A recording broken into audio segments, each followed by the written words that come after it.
Hi. In this video, I'd like to explore the psychology of chess. However, I should probably make clear at the outset what exactly I mean by that. First, I'm not too interested in exploring the unsportsmanlike tricks that chess players sometimes use to get a psychological advantage in their games.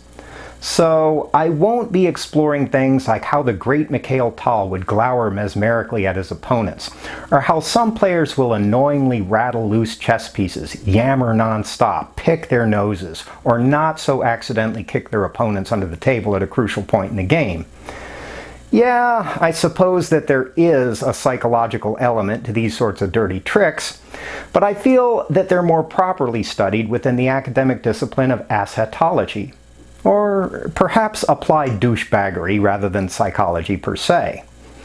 So instead, I'd like to focus on how the game of chess can teach us valuable psychological life lessons.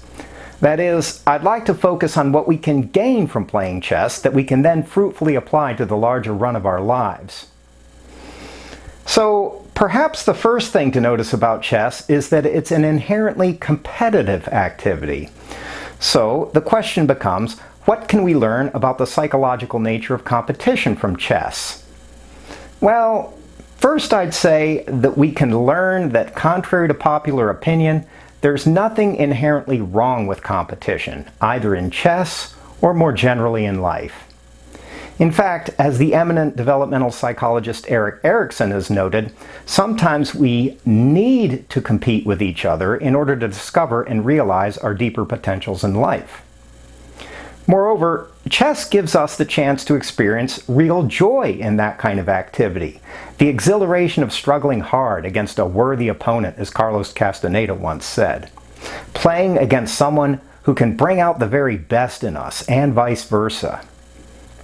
Basically, the joy of competition is the deep satisfaction of feeling our fundamental human potency flourishing and coursing through us.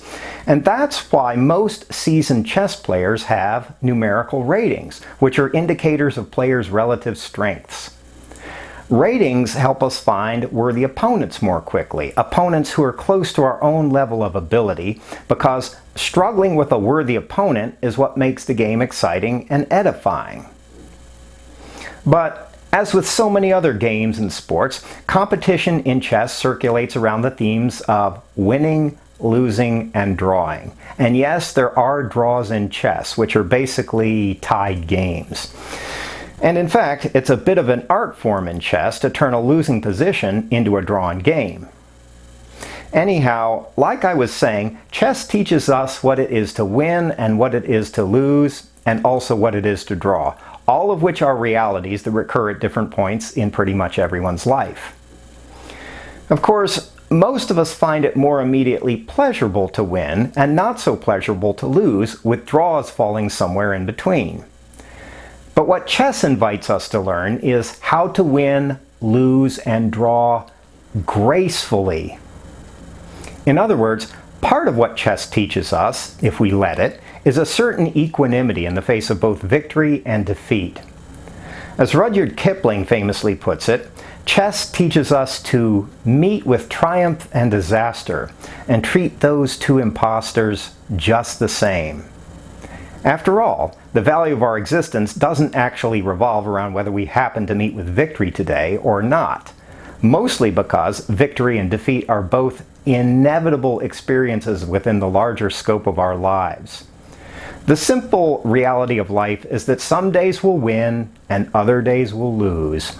And so the only real question is how well we'll take up those inevitabilities, which are really inevitabilities within life itself, and whether we'll be able to experience them in the most interesting, most gracious, and most fruitful way possible. But of course, the extent to which we're actually able to absorb these sorts of life lessons from chess varies a lot from person to person. And there are certainly plenty of chess players on the exact opposite end of the spectrum. Players who simply remain stuck in the circular trap of desperately trying to gain some sort of ego gratification and personal validation from winning.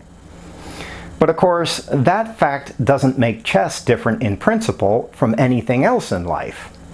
The reality is that some people are able to learn a lot about life from any given thing in this world, while others learn very little.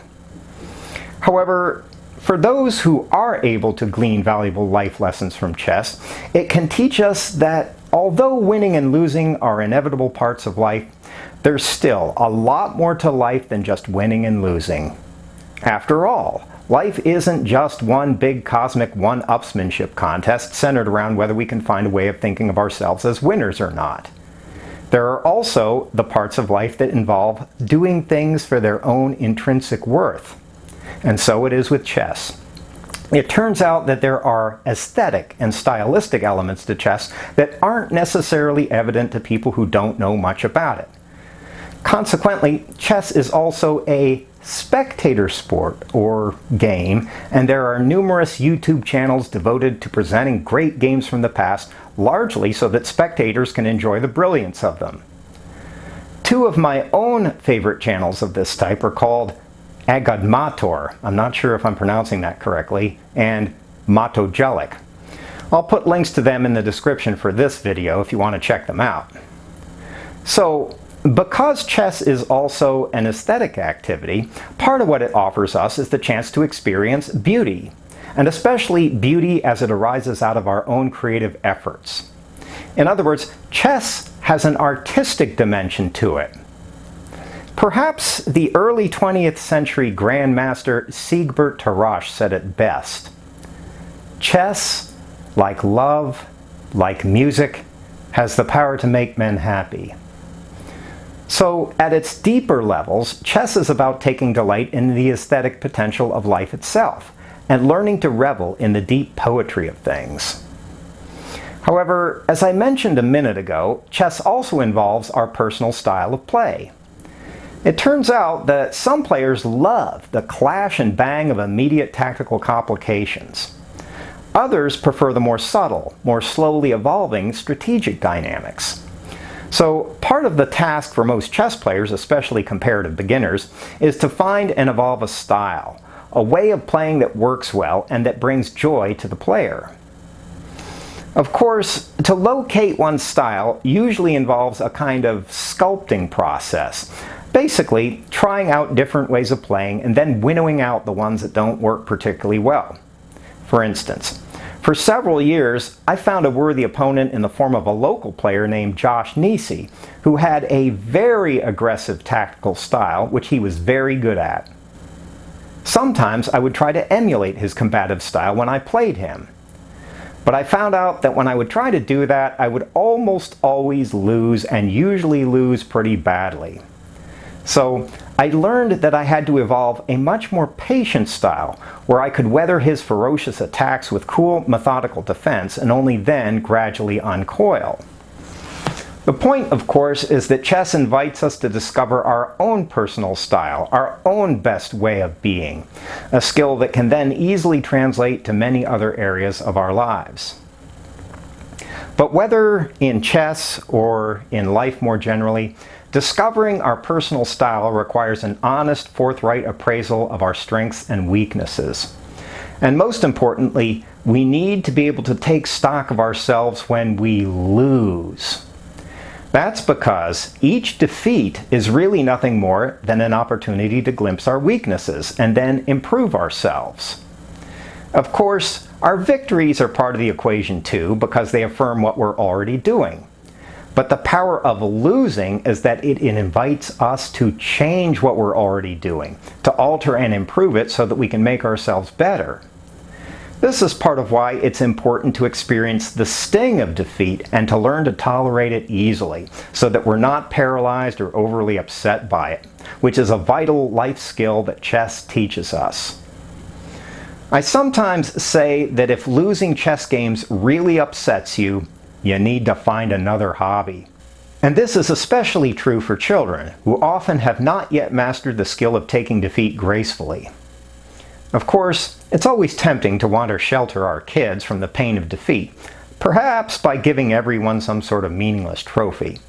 But when we do that, it doesn't help our kids acquire the crucial skill of experiencing defeat and yet not being defeated by it, which of course is a vitally important life skill. Okay, At this point, I'd like to move toward ending this video by mentioning 4 other general life lessons chess can teach us if we let it. First, chess can teach us not to underestimate our opponents. Chess is a challenging game for several reasons, one of which is that a winning advantage can disappear instantly if we make even a slight slip or miscalculation, which is a very easy thing to do. As the famous Grandmaster Savelli Tartakower once stated with his customary aplomb and trenchancy, the winner of the game is the player who makes the next to last mistake. But because we're human, it's always tempting to rest easily in a sense of overweening confidence when we think we're winning, to stop looking deeply into the situation. This is perhaps the most dangerous moment in any given game because it's the moment when we let down our guard and are ripe for a sucker punch. And so chess teaches us that it's much better to take our opponents seriously at all times, because you never know when an unpleasant surprise might shock us out of our complacent somnambulism, and the next thing you know, we'll have a lost game when we really should have been winning. Oops. Okay. Second, it's similarly not a good idea simply to assume that we've fathomed all of the intricacies of any given position. This is often just a way of inviting an unpleasant hubris experience. Another famous grandmaster and world champion, Emanuel Lasker, once famously popularized an old chess aphorism this way: "When you see a good move, look for a better one." And to that I would add, when you see a good move, make sure your opponent doesn't have a better one. In other words, chess helps us learn to live strategically, with patience and circumspection, rather than being ruled by our impulsiveness and our eagerness for immediate gratification. Third, a lot of catastrophic blunders happen in chess because of what's sometimes called chess blindness. That's basically about a kind of tunnel vision that happens when we get so wrapped up in our plans that it becomes difficult to see things on the board that are actually fairly obvious. For instance, it's easy to get so preoccupied with what's happening in one part of the board, usually the part where an immediate attack is happening, that we overlook important factors in another part of the board. Consequently, chess teaches us to see the big picture, the entire board, before we commit to a move, which is not bad advice for life in general. But perhaps most of all, chess teaches us that there's always someone better than ourselves and always someone worse. So, except for a handful of people in the world, we don't really need to worry too much about whether we're the best or the worst. Realizing this is important because it can help free up our energies and attention for what really matters in chess and in life, which is simply to enjoy the experience. After all, each of us has only a certain number of games to play during our lives, and only a certain number of moments to experience the world. And in the final analysis, who wants to spend an inordinate fraction of those limited games and limited moments trapped in the hell of our personal insecurities and worries?